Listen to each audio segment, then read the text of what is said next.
Espíritu. Proclamación de la buena nueva de nuestro Señor Jesucristo, según San Mateo. Gloria a ti, Señor.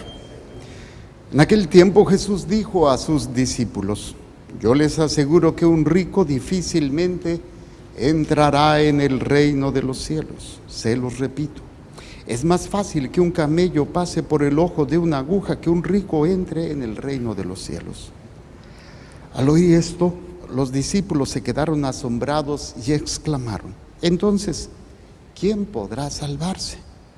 Pero Jesús, mirándolos fijamente, les respondió: para los hombres eso es imposible, mas para Dios todo es posible. Entonces Pedro, tomando la palabra, le dijo a Jesús: Señor, nosotros lo hemos dejado todo y te hemos seguido, ¿qué nos va a tocar? Jesús les dijo: yo les aseguro que en la vida nueva, cuando el Hijo del Hombre se siente en su trono de gloria, ustedes, los que me han seguido, se sentarán también en 12 tronos para juzgar a las 12 tribus de Israel. Y todo aquel que por mí haya dejado casa o hermanos o hermanas o padre o madre o esposa o hijos o propiedades, recibirá 100 veces más y heredará la vida eterna. Y muchos primeros serán los últimos, y muchos últimos primeros. Palabra del Señor. Gloria a ti, Señor Jesús. Por la lectura del Santo Evangelio sean perdonados nuestros pecados. Brevemente sentados. Ayer fui a celebrarles a mis hermanos allá en el rancho. Salió una prédica muy simpática y tuvo que ver relación con la del domingo. Y quisiera empezarla porque tiene una hilación muy interesante, la palabra de Dios en estos últimos 3 días. Hay una situación muy interesante en nuestra cultura actual y son las famosas o los famosos divas. ¿Qué es una diva? Aquella persona que se siente tan importante, tan especial, que hasta tiene guaruras, que parece ser como en donde va caminando, como si se derramara toda una serie de situaciones por su sola presencia. Y hasta incluso se les daba títulos a algunos: en paz descanse este personaje, Juan Gabriel, le llamaban el Divo de Juárez, ¿no? Yo no sé si era porque él se lo creía o porque así se lo quisieron dar. Pero esto es importante entenderlo porque es la raíz de muchos males en los cuales nos enfrentamos. O sea, somos o creemos que somos merecedores de algo por mis actos, por mis acciones. Y empiezo a exigir. Esto lo meditábamos el domingo, cuando la actitud de la mujer que va detrás de Jesús, primero que nada, era una pagana, una raza inferior. Para los judíos era impura, no se juntaban con ella. Y ella, en una actitud humilde, va gritando. Y decíamos que el milagro de la sanación de la hija o de la liberación de la hija, más que en sí el milagro, era una enseñanza para los apóstoles. Porque los apóstoles eran judíos y de alguna manera se sentían especiales, comparados con los demás. Y entonces, de alguna manera, pareciera que Jesús está de acuerdo con ellos. Porque cuando ella va detrás de ellos, pues Jesús la ignora completamente. Y ella sigue diciendo, y después los apóstoles le dicen: Señor, mira, es que viene detrás de nosotros, como diciendo, viene dando lata, no se nos vaya a juntar. Mira, Señor, es que pues no está a nuestra altura, pero pues hazle caso para que deje de estar dando lata. Y el mismo Jesús pareciera que le está dando así como que diciéndole: sí, mira, ustedes son tan especiales y ella no. Y él les dice: sí, pero recuerden que yo he venido para las ovejas de Israel, no para otros. Entonces, como diciendo, ustedes son mis chiquitos, son mis divas, son mis consentidos. Y entonces la mujer se acerca y todavía más la humilla, entre comillas, y le dice: Señor, mira que mi hija, es que no sabes que debo darle, que no se le debe quitar la comida a los hijos para dársela a los perros. Y esta mujer todavía se agacha y se humilla más, no tiene ni dignidad, no tiene nada para sí, sabe que no merece, sabe que no es digna. Y todavía en esa actitud: Señor, sí es cierto, pero como perrito me puedo alimentar de las migajas de los amos. Y entonces la enseñanza es para los discípulos. Mujer, qué grande es tu fe. Cosa que los discípulos, con todo de que son judíos, con todo de que son los chiquirriquis de Jesús, no tienen la fe que tiene esta mujer. Entonces, con cachetada, guante blanco les está diciendo cuánto les falta. Esto era lo que meditábamos. Y el día de ayer, en el Evangelio, también veíamos un pasaje muy interesante que es el anterior al Evangelio de hoy.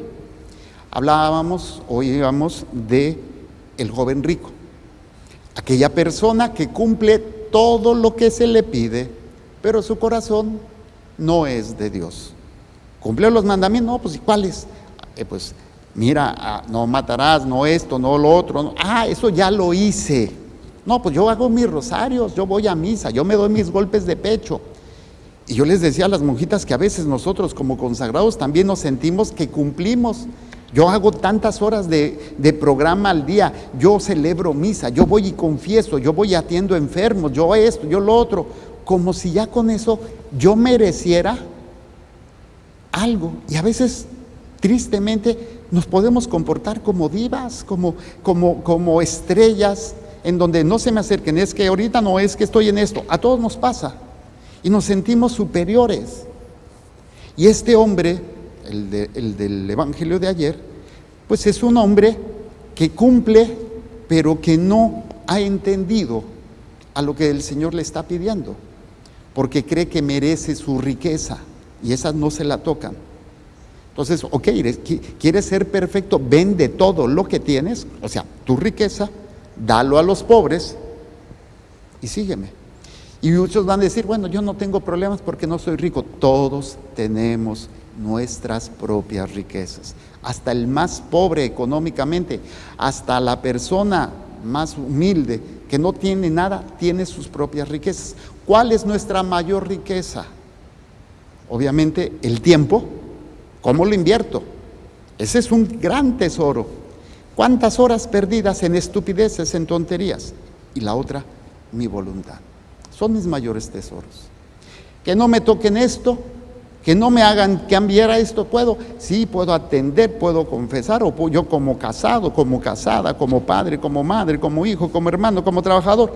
Yo puedo hacer muchas cosas para Dios, pero no me toquen mis tesoros. Cada uno tenemos diferentes tesoros. Y si no los reconocemos, pues vamos a estar como el joven rico creyendo que, pues yo ya cumplí, yo voy a misa, yo hago esto, yo hago lo otro. Y a lo mejor ni siquiera es un tesoro, a lo mejor es un pecado. Y es mi tesoro. Es mi soberbia, es mi querer juzgar a los demás, ver a los demás como inferiores, porque y eso hacemos cuando criticamos, cuando vemos que alguien está fallando, cuando vemos que alguien cometió un pecado. No, hombre, este es de lo peor, un violador, asesino. Y decíamos el domingo, hasta esas personas son amadas por Dios. Son amadas por Dios. Ahora, visto este contexto, vamos a aterrizar en las lecturas de hoy. La primera lectura también es muy interesante. El profeta Ezequiel es un profeta que nos va a presentar en los capítulos en el cual nos encontramos, que es desde el 28, creo que empieza desde el 26 hasta el 30, creo, una serie de denuncias contra las naciones. En el capítulo anterior de este capítulo 28 están las lamentaciones que se va a dar en contra del pueblo de Tiro. Y luego, en el capítulo 28, que en el que estamos, es una situación en contra del rey específicamente de Tiro. ¿Cuál es el problema?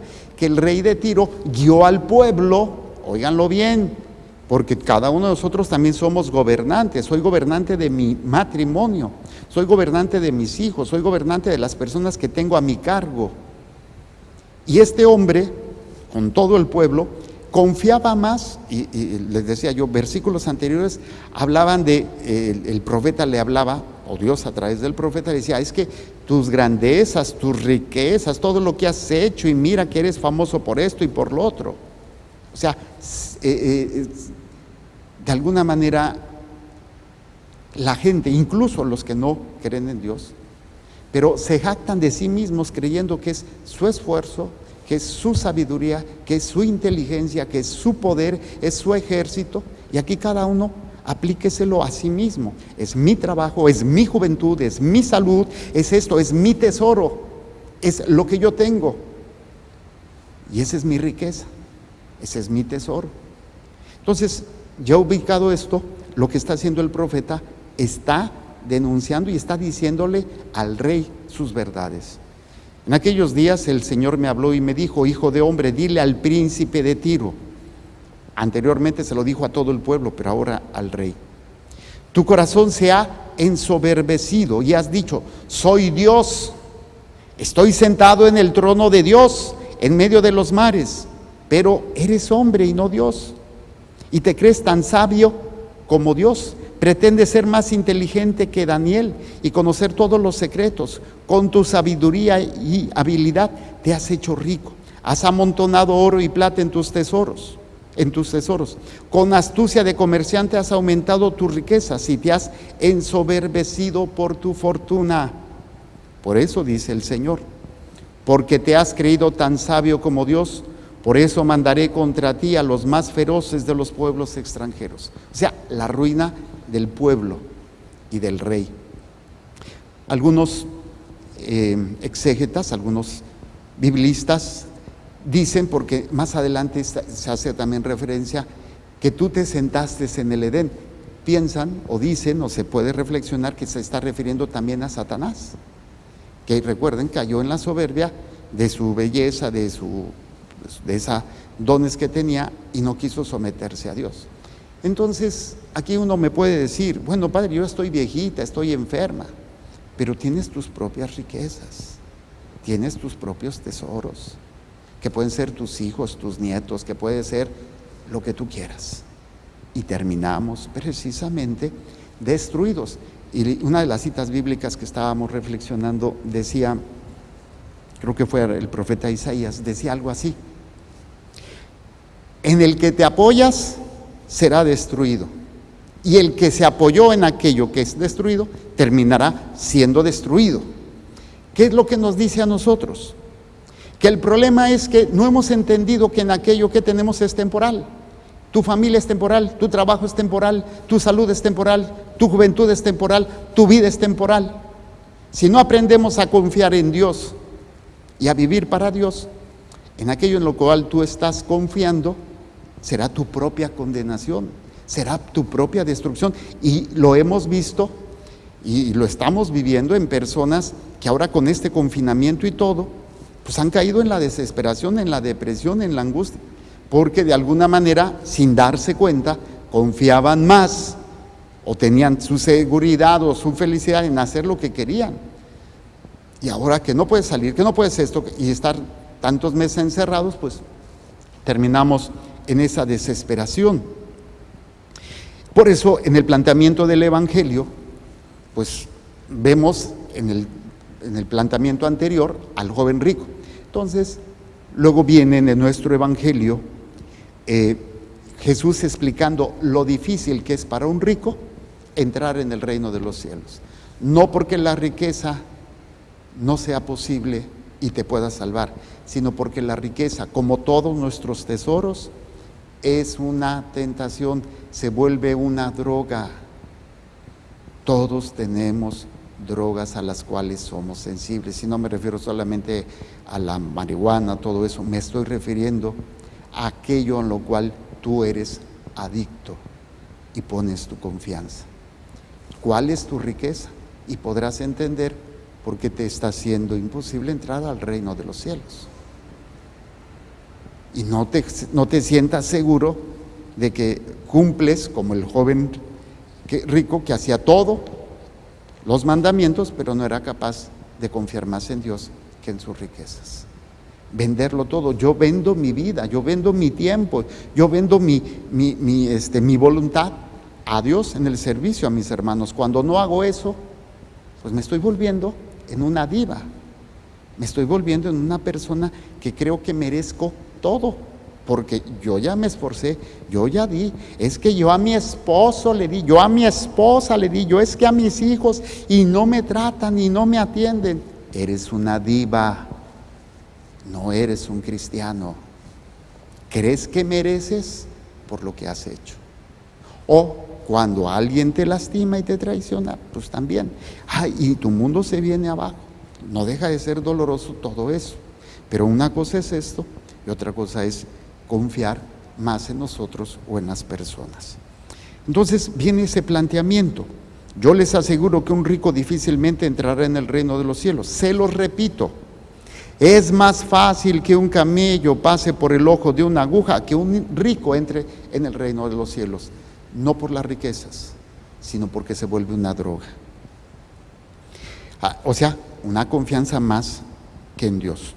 Y pues entonces los discípulos dicen, no, pues entonces reconocen aquí una gran participación de los discípulos. Nadie se va a salvar. ¿Por qué? Porque reconocemos nuestra tendencia natural y nuestra necesidad natural a apoyarnos en algo o en alguien que no sea Dios. ¿Quién podrá salvarse? Y entonces es cuando el Señor nos habla. Lo que para el hombre es imposible, no lo es para Dios. Y si hay una recompensa. Por eso nosotros no podemos perder de vista la recompensa. Pedro plantea, ok, nosotros hemos dejado todo, ¿qué nos va a tocar? Bueno, el que haya dejado esposa, esposo, padres, madres, hijos, hermanos, hermanas y cosas, tendrá el 100 por 1 más la vida eterna.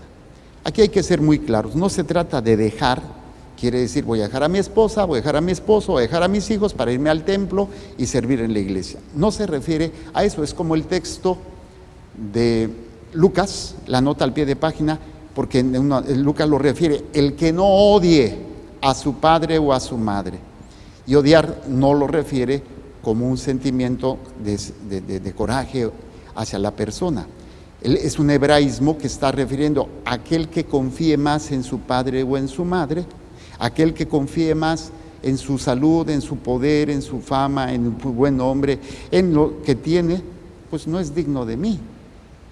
Pero si tú no confías en eso, más que en mí, vas a recibir muchísimo más y aparte la vida eterna. Ese es el planteamiento. Necesitamos meditar cuáles son nuestros tesoros, en qué nos apoyamos más. Quiere decir que yo busco más agradar a Dios que a mi esposa o a mi esposo o a mis hijos. Ay, es que es mi hijo o es mi hija. ¿Cómo le voy a decir que no si él me está invitando a su boda y es una boda homosexual o es una boda, segundas bodas y había sido casado por la iglesia y ahora está y yo tengo que asistir porque es mi hijo? ¿A quién estás agradando más? ¿A Dios o a tu hijo? Y ahí es donde se refiere el que haya dejado, o sea, el que no confíe ni ponga como su tesoro más grande a una persona o algo que a Dios, ese recibirá el 100 por 1, más la vida eterna. Por eso no podemos dormirnos en nuestros laureles, no podernos sentirnos que estoy haciendo, wow, mucho. Y esto lo hacemos comparado. Yo puedo compararme con otros padres. Estos padres no hacen lo que yo hago, pero tampoco yo hago lo que otros hacen. ¿Y con qué facilidad caemos en esos juicios y en esas actitudes? Y como también creemos que merecemos una protección, merecemos cuidar nuestro tiempo, cuidar nuestro ser no, estamos al servicio.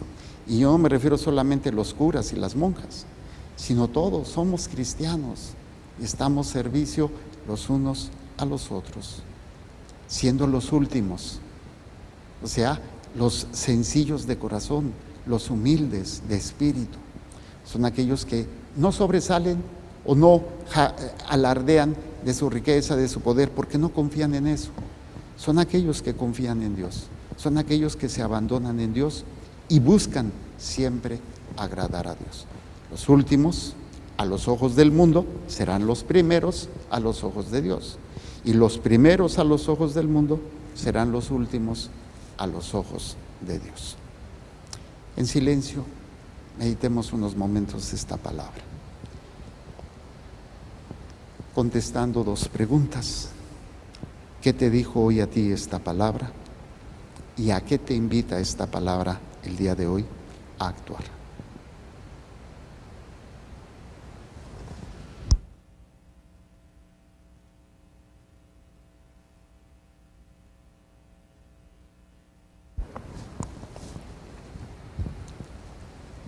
Vamos a presentar el pan y el vino y las intenciones que hay en el corazón de cada uno de ustedes.